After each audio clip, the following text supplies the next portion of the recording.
with the Shanti mantras here.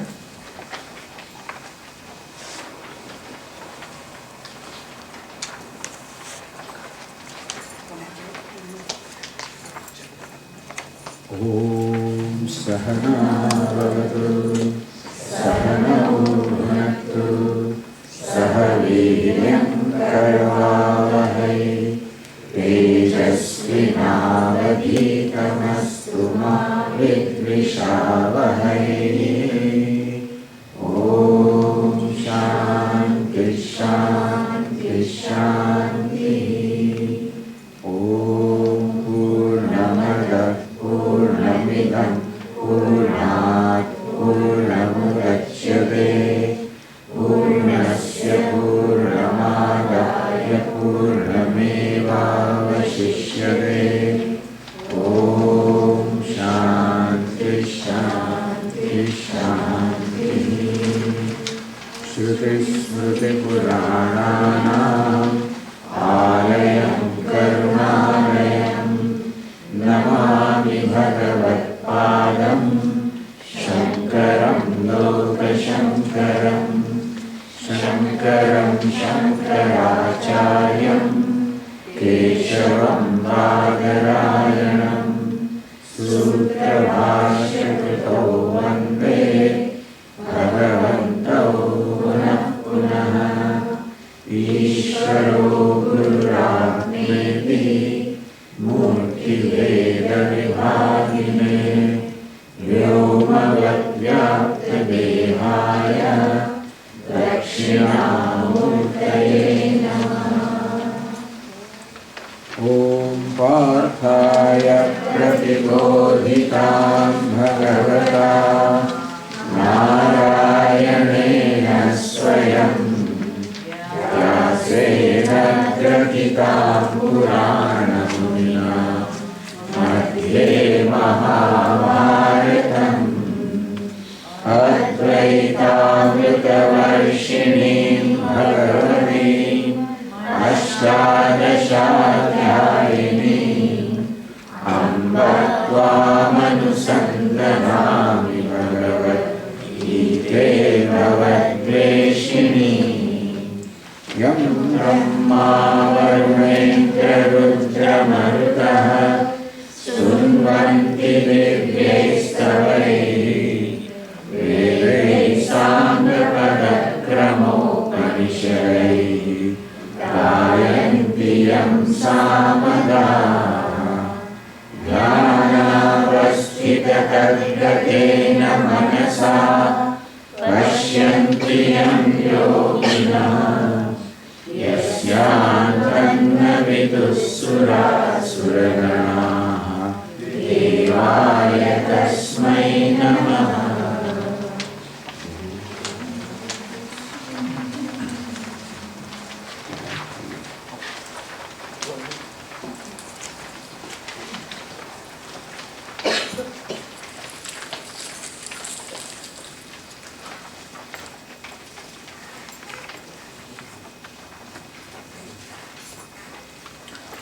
This year we will discuss chapter 13 of the Bhagavad Gita.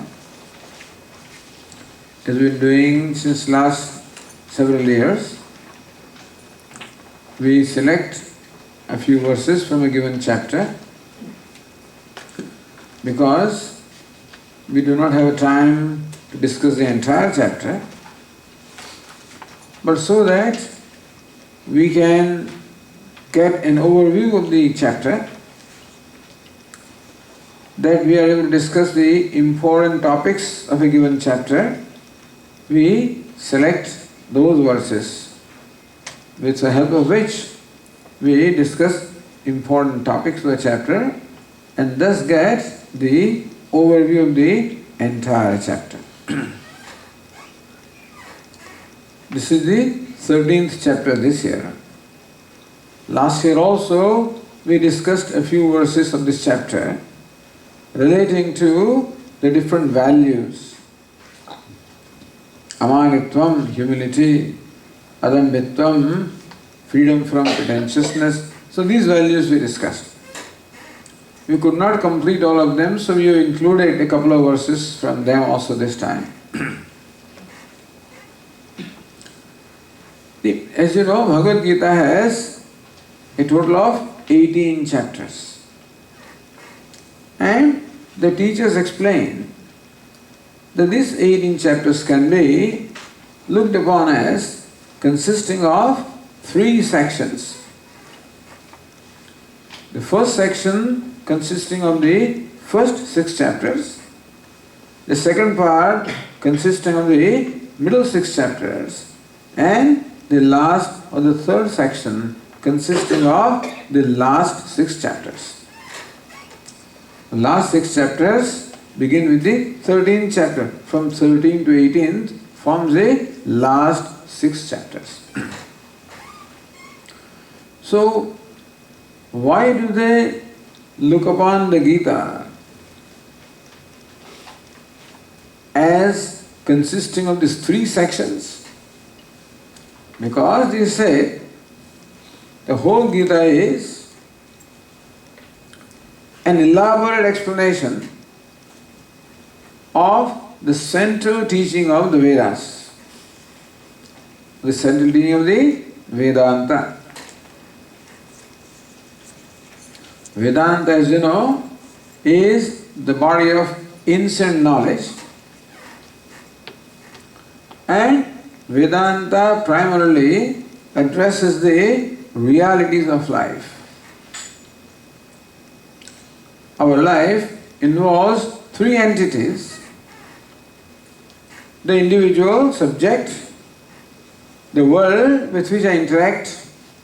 So, individual, the world, and Ishvara, God, or the Creator.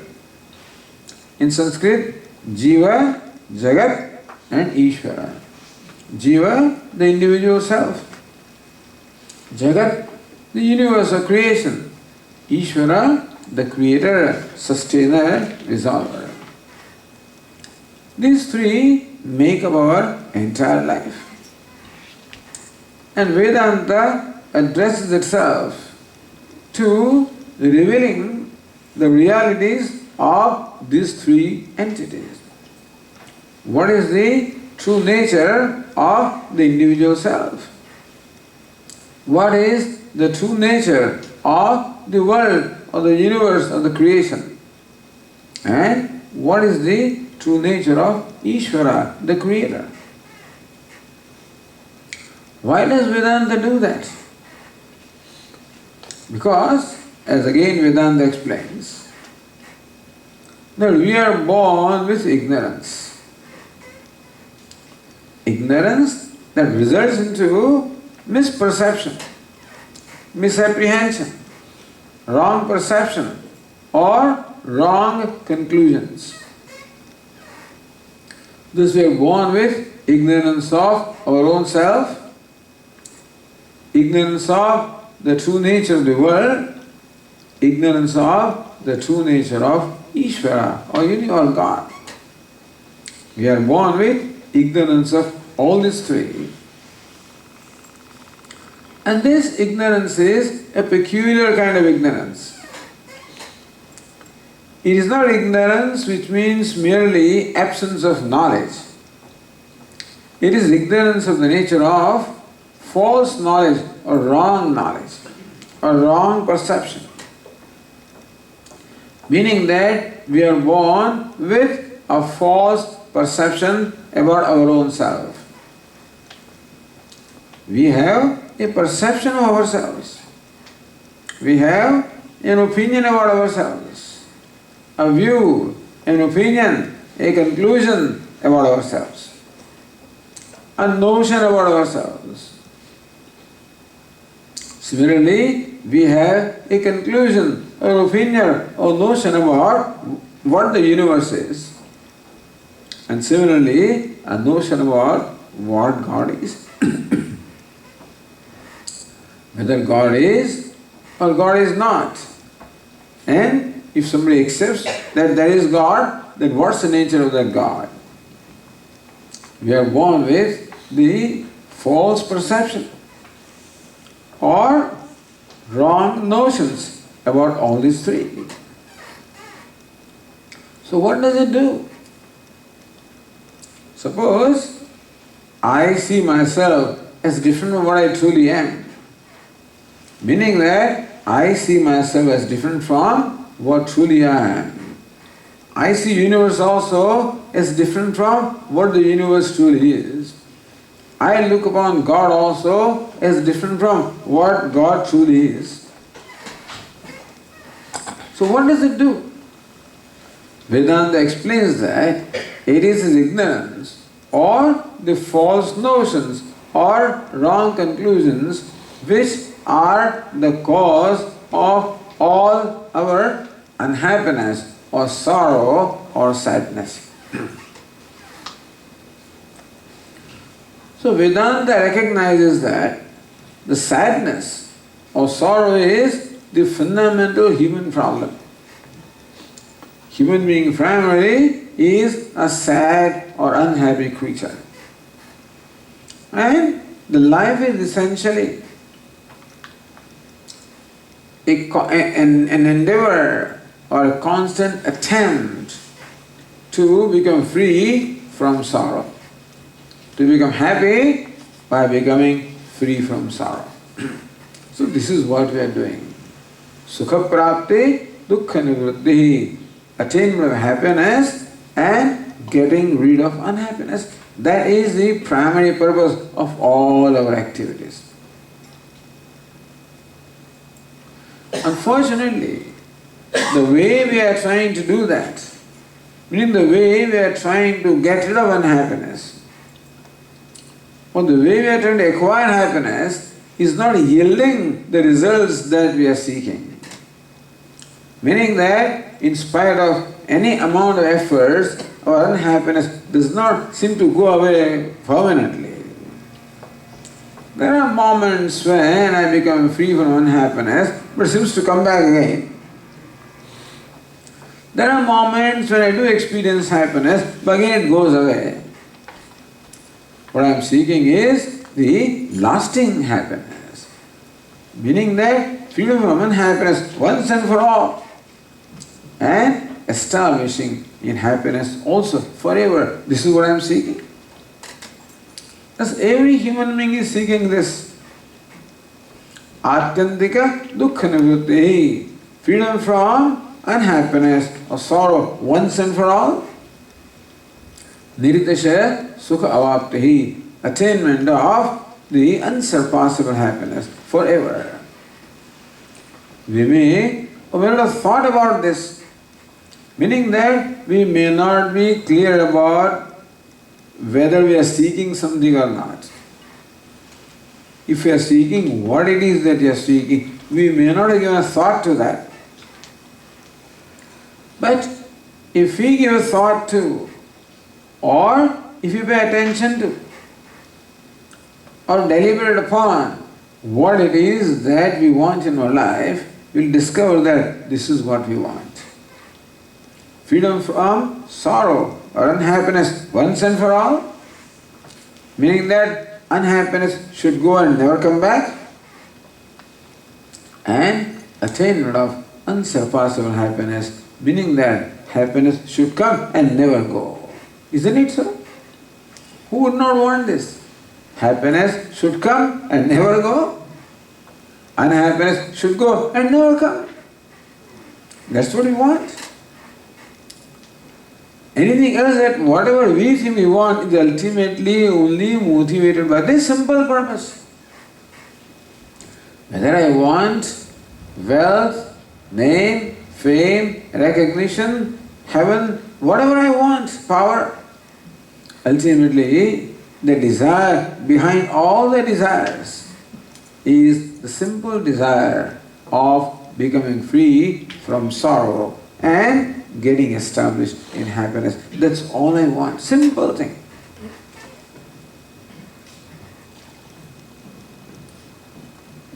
Unfortunately, nothing seems to have the ability to do this for me. No achievement in life can give me a lasting happiness. Nothing can make me free from unhappiness forever. Nothing. Why is it so? Vedanta again explains that I am looking to fulfill this desire, I am looking at things other than myself.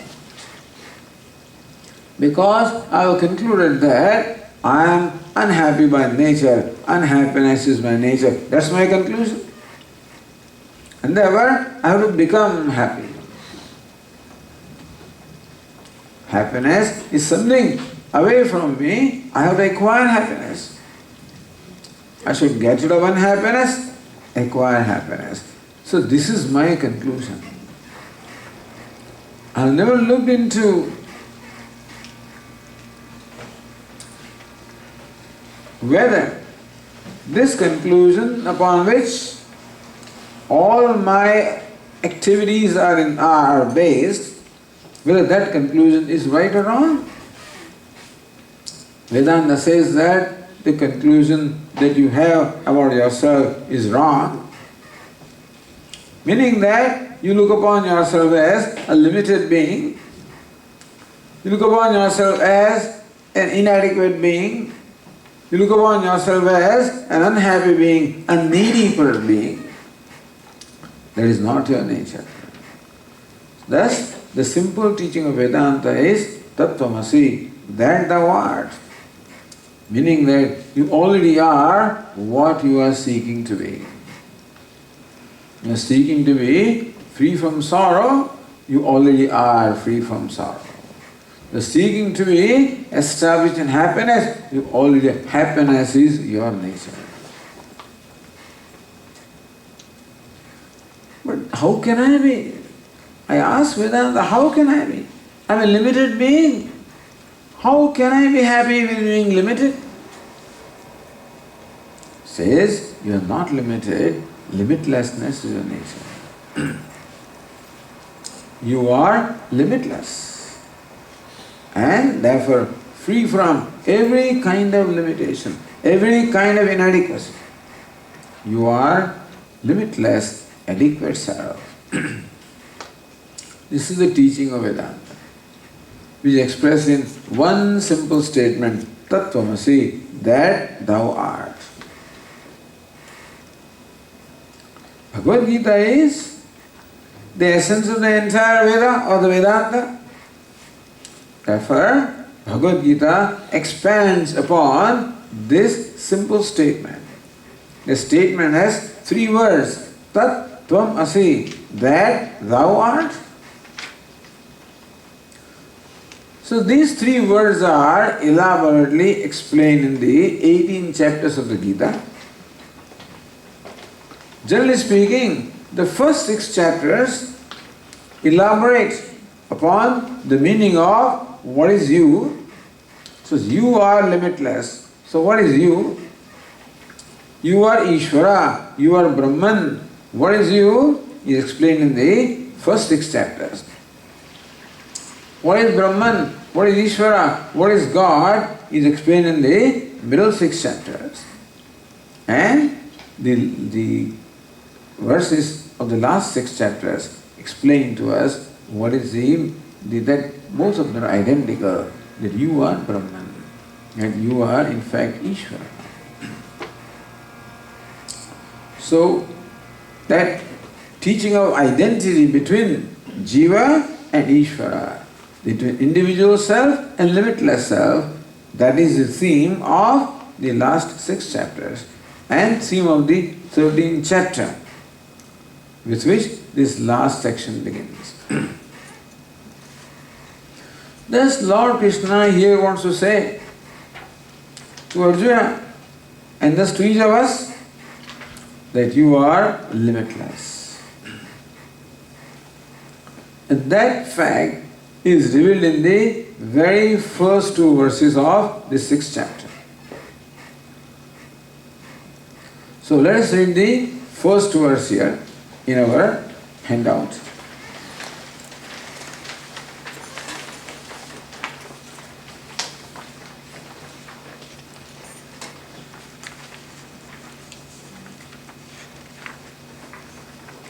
Shri Bhagavan Uvacha Idam Shariram Kaunteya Kshetramitya Vidhiyate Etadyo Vetti Tam Prahuhu Kshetrajna iti tadvidaha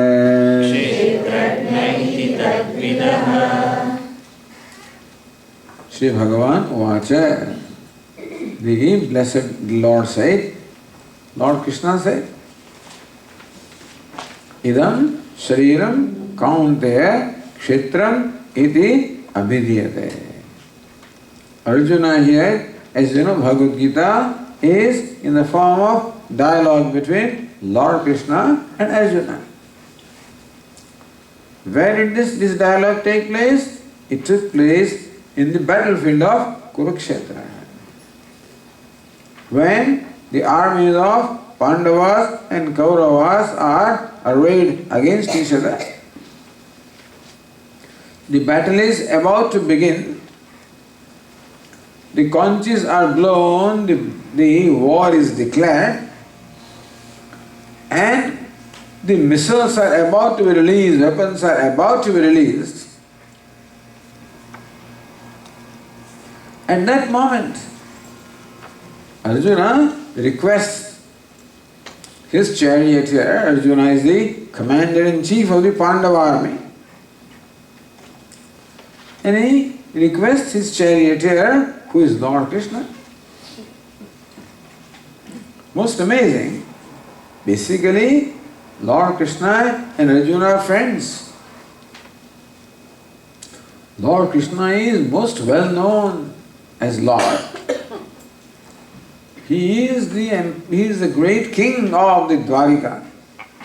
So he's a big man, big person. Even then also was known as God. Arjuna is the friend. And before the battle began,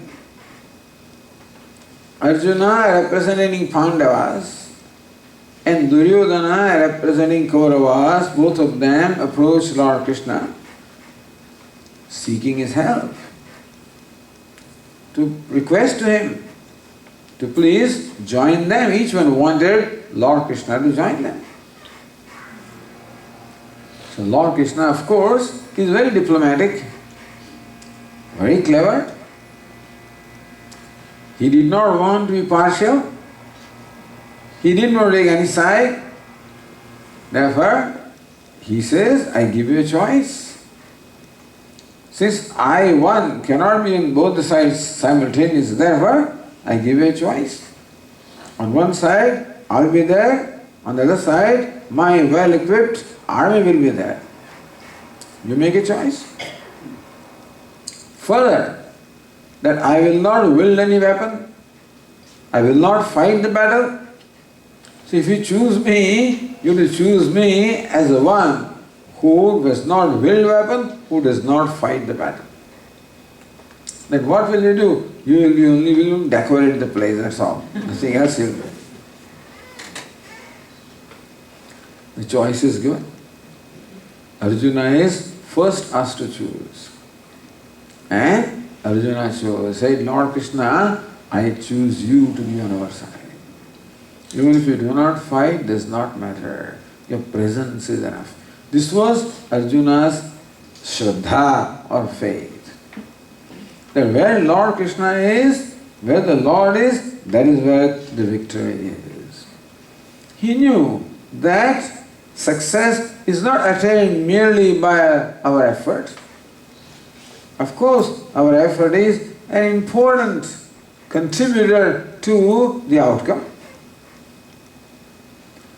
But whether the outcome is success or failure is largely decided by whether we enjoy the grace of Ishvara or not.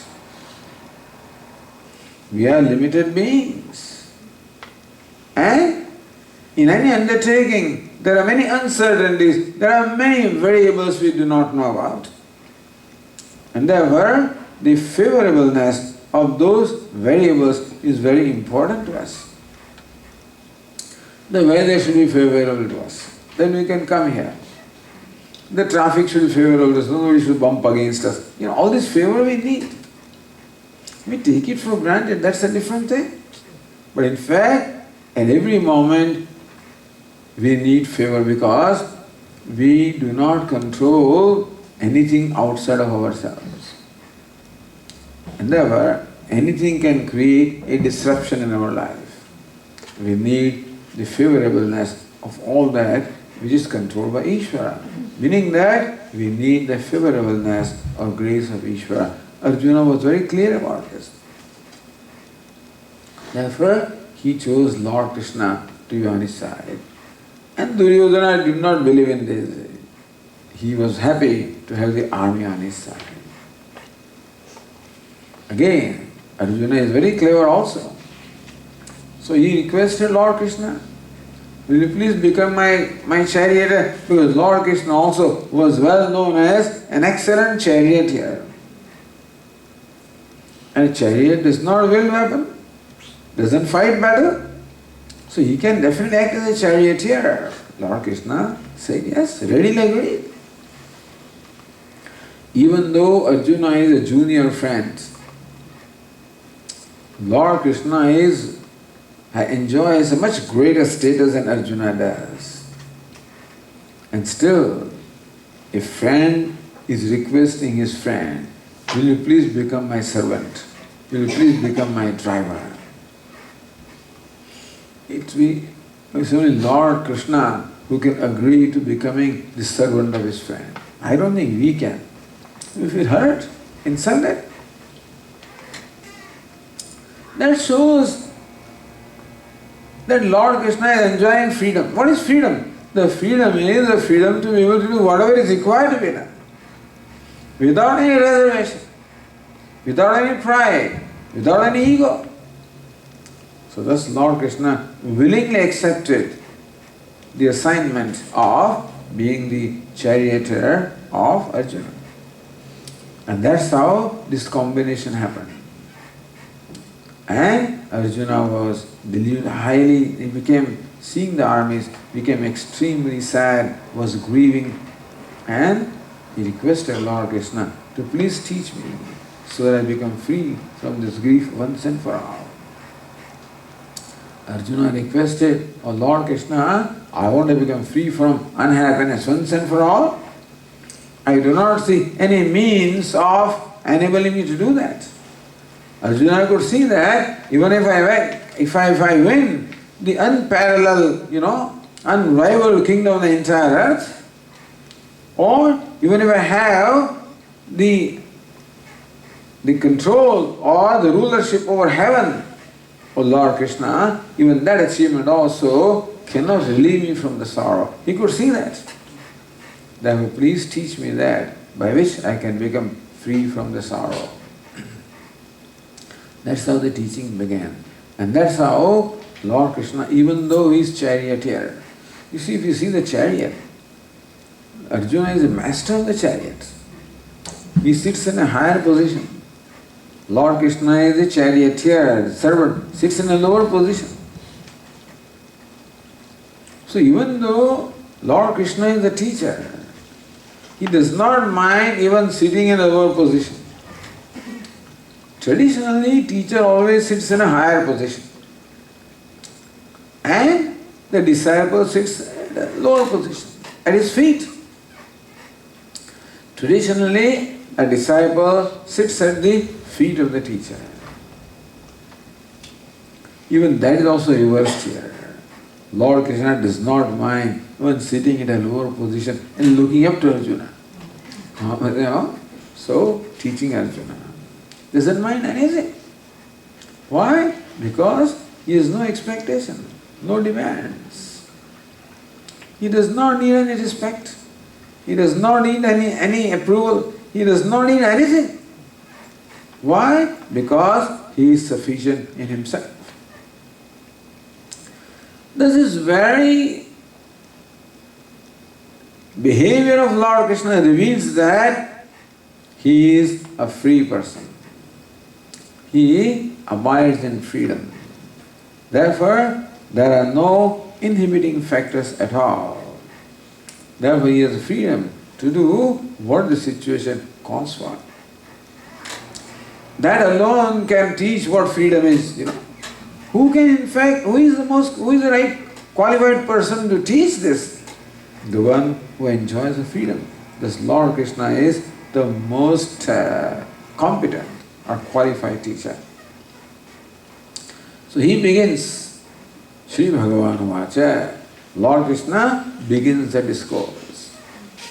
The tradition is that this knowledge should not be imparted unless asked for. But when the teacher realizes, then the student needs to know that even when not asked for, he volunteers to impart that knowledge. Thus again in 13th chapter, Lord Krishna volunteers to impart this instruction to Arjuna because he recognizes that Arjuna needs this. Idam Shariram Kaunteya. Arjuna is addressed as Kaunteya, the son of Kunti. A son of Kunti, Arjuna. Because Arjuna's mother, his auntie, is Lord Krishna's father's sister. So they are cousins actually. So whenever Lord Krishna addresses by this name, like Kaunteya, he reminds him that you are my cousin, you are very dear to me, and therefore. So there is a relationship here of friend, of devotee, of relative. There's a bond between them, the bond of affection, the bond of love. And therefore, this teaching is imparted out of love, out of the concern and compassion for the disciple, out of compassion, out of care, out of love. And the teacher also needs a lot of patience. Arjuna keeps on asking questions.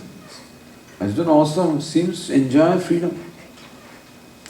The student enjoys freedom, meaning the teacher creates an atmosphere where the student enjoys the freedom, so that he can freely ask whatever questions or doubts he has without being put down, without being condemned, without being, because the teacher is extremely compassionate, extremely patient.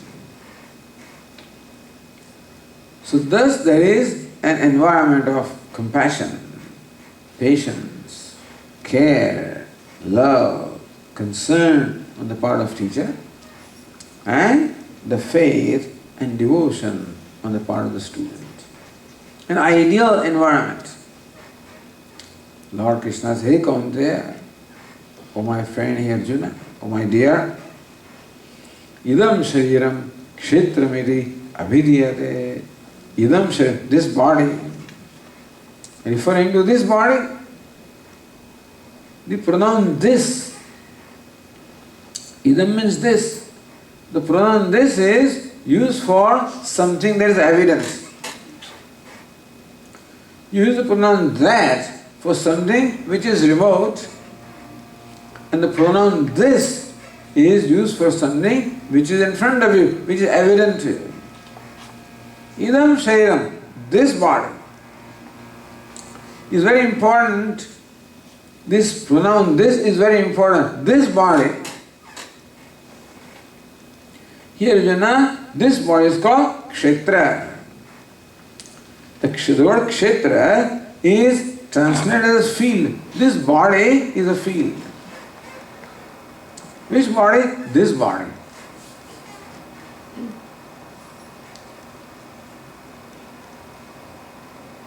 This body is field, meaning an object of knowledge. It is drishyam. It is something that is an object of knowledge. You see, when you say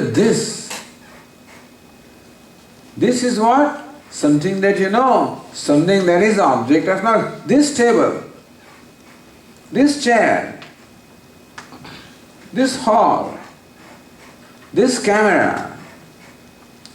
So all these objects are evident to us. For that we use the pronoun this. Also, when I call something as this, I am very clear that there is not I. When I say this clock, I am very clear that clock is different, I am different, I am not the clock. Meaning that distinction is very clear in my mind when I employ the pronoun this. This table, very clear that I am not the table. This chair, I am not the chair. This camera, I am not the camera. So this distinction between the object and subject is quite clear to us. Somehow, when it comes to this body, the distinction seems to get lost. Even though the body also falls very much in the category of this. When I'm objective, I know that just as this clock is this, table is this, body also is this. The clock is very much an object of my knowledge. I objectify the clock, clock is very much an object of my knowledge. I objectify the table also. Table is also very much an object of my knowledge. Similarly also, so just as I see this table, I feel this table, I can touch the table, I can smell the table, I can taste the table, I can hear the table, touch the table, see the table, taste the table, smell the table, isn't it? Because the table is made up of 5 elements. What are the 5 elements? Space, air, fire, water, earth. The quality of space is sound. So when I hear something, that means the element space is present there. The quality of air is touch. When I can touch something, the element air is there.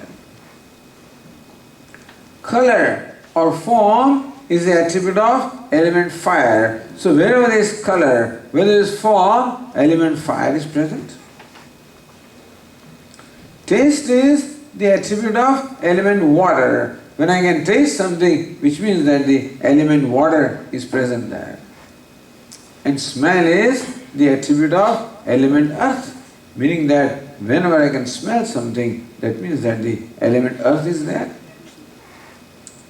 This table is made up of 5 elements because I can hear, I can touch, I can see, I can smell, I can taste. So also is clock, so also is camera, so also everything, all objects in the universe are all made of 5 elements. And whatever is made of 5 elements is an object of my knowledge, is other than me. I am the knower and that is the object of knowledge. I am very clear that that object I am not. I am the subject and that's the object. The distinction between the subject and object is very clear with reference to all the objects that are made of 5 elements. Now please tell me, what about this body? What is it made up of? Do I hear this body? Yes. Do I touch the body? Yes. Do I see the body? Does it have shape and color? Yes. Can I smell the body? Yes, very much. Can I taste the body? Yes. That means that this body also is made up of the 5 elements, as much as a table and a chair also are made of the 5 elements. Therefore, technically speaking, this body and the table fall in the same category of the object of knowledge, is it not so? If other entities, other objects made of 5 elements are objects and the subject, then this body also, which are, also is made of the same 5 elements. Also falls in the category of object, and I am the subject. But is that how I say? I am very clear as far as table is concerned, chair is concerned, that they are the objects, I am the subject. However, when it comes to this body, the distinction of the subject and object seems to get lost. This body, what do I say? I am the body. So that seems to be the problem here. That when it comes to this body, what do I say? I am the body. Comes to the table, I am the subject, table is the object. Comes to the body, I am the body, meaning the body is the subject, body is the self. The distinction of the self and non-self, the subject and object seems to get lost when it comes to this body. Let it be, so what? Does it create any problem? Big problem? Means I am the body. Means that I am as big as the body is, I am as small as the body is. Is it not so? So when you ask me, Swami, where are you sitting? I am sitting on the chair. What is sitting on the chair, you know? The body is sitting on the chair. What do I say? I am sitting on the chair. I am walking. I am talking. I am eating. I am listening. I am thinking. If your body is walking, body is talking, body is hearing, but in body we include also the body, sense organs, mind, all of that is included. So that is what is thinking. What do I say? I am thinking. That's a big equation. Meaning that in our life we are born with an equation.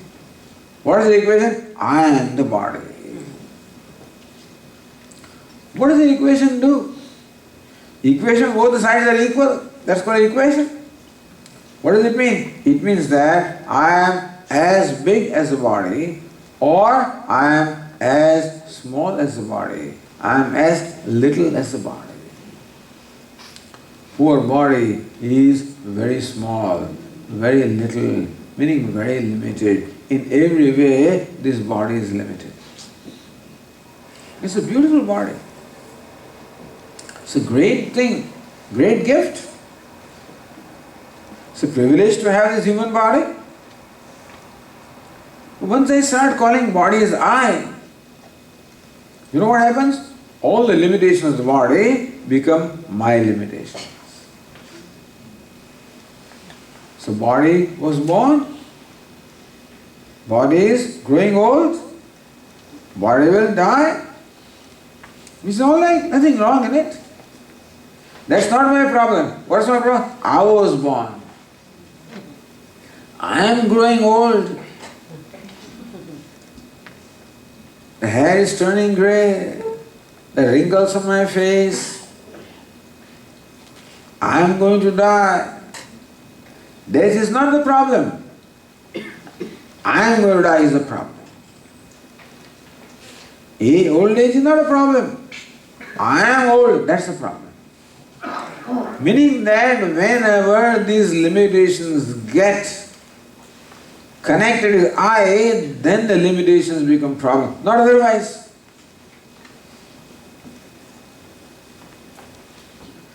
Thus, the body that is limited in time, meaning that it did not exist before a certain time, it will not exist after a certain time. Regardless of how long I live, how many years? 75 years? 80 years? 85? 90? 95? 100? Somebody in Japan, I said, one woman or somebody died 117 years, something like that. The oldest person in the world. 70? 120? 125? Sometimes people wonder, Swamiji, the scientists will do something, and then suppose you live very long, suppose you live 200 years, 500 years. Then also what? You know what is my basic desire? I do not want to die. I don't want death in my life. Yes. Death is one. I do not want death associated with I. Death is okay. But I and death should not be equated. I don't want to die. It's very right that you should not want to die. Nobody should want to die. I want to be immortal. Being immortal is my basic desire. But the body is very much mortal. And therefore, when I call this body as I, right away, I become mortal. I look upon myself as a mortal being. I don't become mortal, thank God. But then I look upon myself as a mortal being. I look upon myself as subject to death, old age, death and disease. And that is the cause of sorrow. This poor intellect is a wonderful thing. Intellect has the capacity to know. However, intellect also is limited. Its knowledge is limited. Its memory is limited. Its grasping is limited. All capacities are limited. Basically, my intellect is ignorant. I know a little bit, but mostly I do not know. So when I say I am intellect, what does it mean? I am ignorant. Now that I cannot accept. The I and ignorance. Ignorance I don't mind, but I and ignorance cannot go together. That I am ignorant, I cannot accept. That I do not know something, I can't accept. That I am not intelligent, I can't accept. That I am a stupid person, I can't accept. Stupidity I cannot accept about myself. Foolishness I cannot accept. Everybody tries to prove that he is intelligent and is smart. So this, what we call a mad person also doesn't want to believe that he is stupid. Everybody likes to believe that I am intelligent, I am knowledgeable. Ignorance is something, again, we cannot accept. That I do not know something, that I am stupid, I am foolish, I do not know something, I am inadequate in my knowledge, again makes me unhappy. So this identification of the body, equating myself with the body, mind, sense complex, is the source of all my sense of limitation. That identification does not make me limited, but creates in me this notion of being limited. I suffer from the notion of being limited, notion of being inadequate. A notion is as good as a reality until I know that it's a notion. See, in Vedanta, we give the example of a rope snake. That a piece of rope is mistaken to be a snake sometimes. When there is not enough light, for whatever reason, sometimes I do see a piece of rope as a snake. And I am scared. I'm afraid, palpitations, I want to run away from there. So it is, what is important is not what is there, but how I perceive that. If I perceive the object as a rope, there will be no problem. But I perceive it as a snake. So what creates fear? Not what is there that creates fear. How I perceive that creates the fear. So what I am, there is not a problem. How I perceive myself is a problem. So perception of myself, the false perception of myself is a problem in my life. And that perception arises from equating myself with this body, mind, sense complex. Even though, really speaking, it falls in the category of idam, or this, or object. So Lord Krishna says, kshetram idya vidiyate. Hey Arjuna, this body is kshetram. It is field. It is an object of knowledge. It is non-self. Then who am I? Etadyo veti tam prahu kshetrajna iti tadvida. Our attention is drawn now to some reality about ourselves. Look, Arjuna, you are not this body. Then who are you? You are the knower of the body. The body is something known to you. Body is the object of knowledge to you. As much as you know this table, you are the knower of the table, you are the knower of the chair, you are the knower of a camera, so also you are the knower of the body. The knower is always different from what is known. The knower of the table is different from the table. The knower of the clock is different from the clock. So also the knower of the body is different from the body. What does it mean? It means that the knower is unaffected by the limitations of what is known. I am the knower of clock. Means that the limitations of clock do not affect me. I am the knower of a tree, meaning that the attributes of tree do not affect me. Similarly, I am the knower of the body, meaning the limitations belong to body, not to I, who is the knower of these limitations. Very simple equation, very simple thing here. The knower is always different from what is known.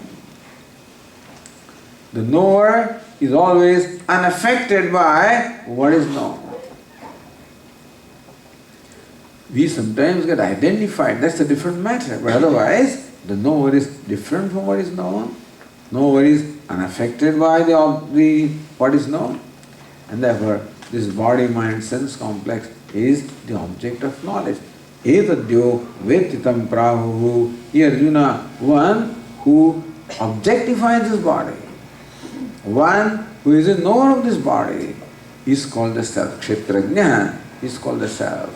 The body is a non-self, and the one who objectifies the body, who is a witness of the body, who is a knower of the body, is the self. So we do objectify the body. We are the witness of the body. We are the witness of our mind also, is it not so? I am aware of my thoughts, aware of my emotions. Thus, the awarer is different from what he is aware of. Here, Arjuna, you are the knower of this body. You are the witness of the body. You are the subject. The body is object, meaning that you are not the body. Meaning that the limitations of the body are not your limitations. All limitations belong to the body, to the mind, to the intellect, to the sense organs, and you are the aware of them. You are free from their limitations. You are, at least you are not the body-mind complex. You don't have any limitations of them. So in this first simple verse, Lord Krishna simply tells us what we call the viveka or discrimination between the knower and the known, the subject and the object, the self and non-self. In Vedanta, Atma, Anatma. The body is Anatma, non-self. You are Atma, the self. This is one important thing to know. This simple thing, in fact, can relieve us from about 95% of all our problems. Every time I become sad, unhappy, sorrowful, hurt, insulted, I should bring this simple verse before me. Swamiji, this person insulted me. Okay. What did he say? Hey, you are stupid. Okay? So I feel insulted. Let me ask, where is the stupidity located? Where is it located? Stupidity is where? In the intellect, is it not so? So when that person says, you are stupid, you know what it means? That your intellect is stupid. I am not the intellect. So why should I identify with the stupidity which I am not? So fine, thank you. Well, he made me aware of something that I did not know. Let me see whether I should think about it. Yeah, maybe I should know. Look at my intellect and see whether it's stupidity. If it's not stupid, I need not worry. Stupid, then I'll do something about it.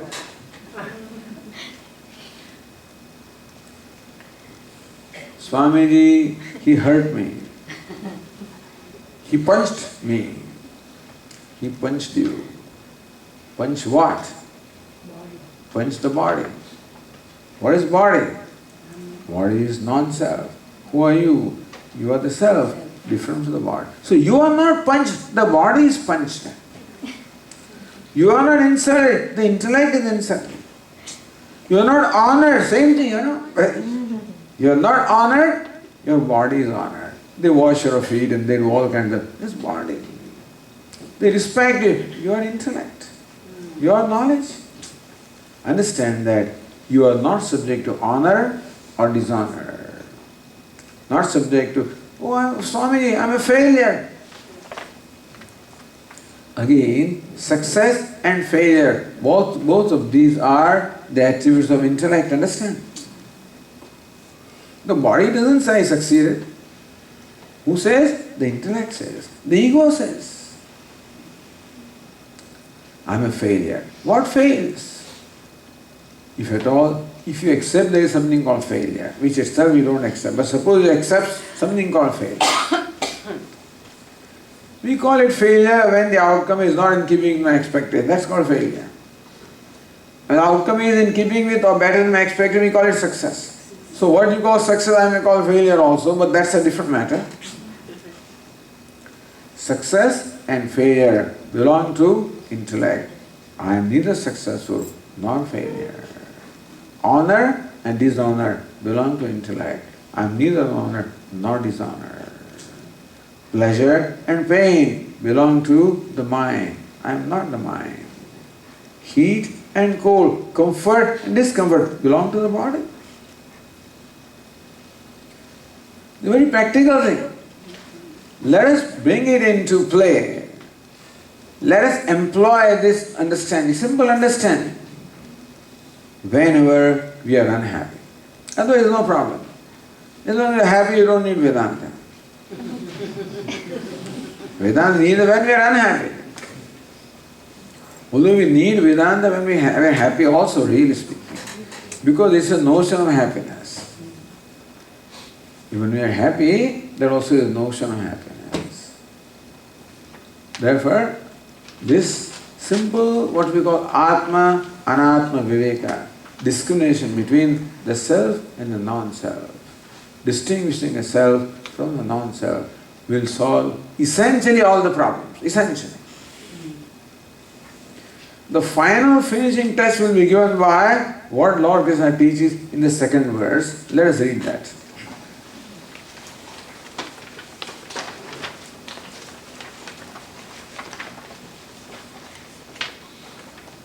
Kshetrajñam chapi mam vidhi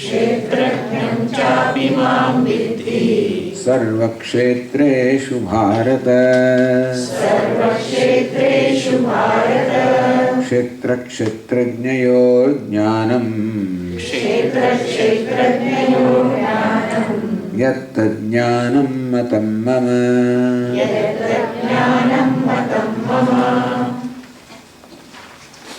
One very important dimension of the self is revealed in this verse.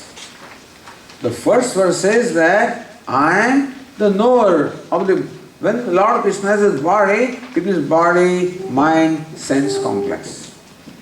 When Lord Krishna body, it is body, mind. In Vedanta we say it means gross body and subtle body. Or in simple terms, by the word body is meant the body, mind, intellect complex, that you are not that, you are the knower. You are different from that. Then who are you? Alright, I am not the body, I am not the mind, I am not the intellect, then who am I? This verse says, Kshetrajñam chapimam vidhi sarva kshetreshu bharata, he Bharata. Bharata means the one who is a descendant of the king Bharata. Oh, the word Bharata also has a very important meaning. See, Bharata is made up of two elements, Bha and Rata. Bha means light. And Rata means one who is reveling in that. So Bharata, one, so Bha means light or knowledge. So Bharata, one who revels in knowledge. He Bharata, he Arjuna. If I am not the body, if I am not the mind, then who am I? Kshetrajñam chavimam viddi sarvakshetreshu Bharata, he Bharata, he Arjuna. Sarvakshetra, in all the bodies. The Kshetrajña, the self. Who is the self? Lord Krishna says, I am the self in all the bodies. I am the self in all the embodiments. All bodies are different. No two bodies are identical. And all includes, not only human beings, includes mosquitoes also. Beginning from Brahma, the creator, all the way up to an ant, whatever be the range of all the living beings, without exception. Lord Krishna says, I am the self present in all the embodiments, without exception. Lord Krishna does not say that I am only in the saints and not in the sinner. I am only in the good and not in the bad. A good, bad or indifferent, whatever it is, I am the very self in all of them. Because, as I say, the self is unaffected by non-self. Whatever be the body, whatever be the mind, all the good, bad, indifferent, all the attribute of the body, mind, sense complex. When you say somebody is a sinner, what is that? Is a body, mind, sense complex, the sinner or the saint? What is mosquito? Mosquito, the name of body, mind, sense complex, is not so? What is a tree? That's the name of body, mind, sense complex. What's an ant? Body, mind, sense complex. The president, body, mind, sense complex. The elephant, the tiger, the lion, whatever, they're all names of what? Body, mind, sense complex. Lord Krishna says, I abide equally in all of them. Not that an ant I abide in a small way, an elephant I abide in a big way. I equally abide in all of them as their very self. I am that principle that imparts the intelligence to everything. That this body, mind, sense complex is a sentient being, shows intelligence. So what imparts the sentiency to this? What imparts the life to this? What imparts the intelligence to this? What imparts the existence to this? Lord Krishna says, I am equally present in all of them as their very self. Meaning that the self that I am is the self that you are, is the self that an elephant is, that is self that a mosquito is self that a saint is self that a sinner is. A self, in the 5th chapter, Lord Krishna says that whether it's a pious Brahmana or a cow or an elephant or a dog or an untouchable, they're all descriptions of what? The body, mind, sense complex. In all of them, I abide equally. Kshetrajñam chavimam viddi sarvakshetreshu. In all the embodiments. Meaning that the God that Vedanta reveals is not confined only to some place, to heaven or something. Not confined only what appears to be good or auspicious. He is right here, all pervading, the self of all. Just as the gold is the self of all the ornaments. Ornament can be ugly, can be shapely, can be shapeless, but the gold equally abides. Just as the water is the self of all the waves, all the foam, all the bubbles, and so also there is no distinction there, there is no discrimination there. So also Lord Krishna says that I am the self of all. Meaning here, Arjuna, you and I are one. So what you call you, what you call self, is none other than Lord Krishna. No, we are willing to accept Lord Krishna as the limitless. We have no problem there. I have a problem with myself. We accept that Lord is omniscient, omnipotent, omnipresent. He is limitless. I am limited. My problem is that I am limited. I am inadequate. Lord Krishna says, no. In fact, what you are is what I am. Meaning that you are the limitless self. And you means anybody. The pronoun you can be even mosquito also, suppose could understand. Mosquito, poor fellow, will not understand. That is why the benefit of this knowledge can be only with the human beings. It's available to everybody. Only human being has been provided or blessed with an intellect, with the mind, where the understanding can take place. Alone enjoy that competence. Therefore, the teaching is only confined to human beings. Suppose you impart this teaching to a buffalo, it won't make any difference at all, because what can a buffalo do? It will eat away the Bhagavad Gita. It can't do anything better than that. In that sense, understand that we are so fortunate. We do not know what we were in the previous birth. We just do not know what will be the next birth also. We know that in this birth, we are human beings. We are gifted with the unique capacity to be able to understand this teaching, implement that in our life. This teaching is meant to help us grow.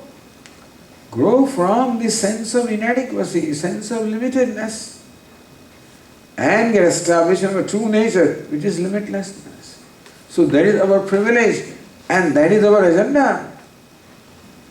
Really speaking, the only agenda that the human being has is this agenda. And that is to become free from all limitations. Become free from all sense of sorrow. Being established in the happiness which is only equal to the limitlessness. Upanishad says, Yoga Bhuma Tat Sukham. Where there is limitlessness, there is happiness. Nalpi Sukham Asti. There cannot be happiness where there is limitation. So limitation and happiness never go together. Limitlessness and happiness go together. The self is limitless, and therefore it is happiness. Here, Arjuna, you are limitless. You are happiness. You are adequate. You are free from any sense of limitation, inadequacy. And therefore, there is no reason for you to be sad at all. There is no reason for you to have any sorrow at all. That's how Lord Krishna began. Ashochan, Anvasoch. Arjuna, you are grieving for no reason at all. Because you do not know who you are. Not only you do not know who you are, you take yourself contrary to who you are. If you knew who you are, there would be no reason at all for you to be unhappy or sorrowful. So this is the equation that Vedanta teaches. That equation Lord Krishna teaches here in the first two verses. First of all it says, who you are. You are not the body, mind or sense. Who are you? You are the knower of the body, mind, sense complex. Secondly, who you are? You are the very self. That is Lord Krishna. That is Narayana. That's the limitless. You are Brahman. So Tattvamasi, the teaching is expressed here in these first two verses. Okay, we'll continue tomorrow. Om Purnamada Purnamidam Purnat Purnamudachyate Purnasya Purnamadaya Purnameva Vashishyave. Om Shanti Shanti Shanti. Hari Om Shri Gurubhyo Namaha. Hari Om.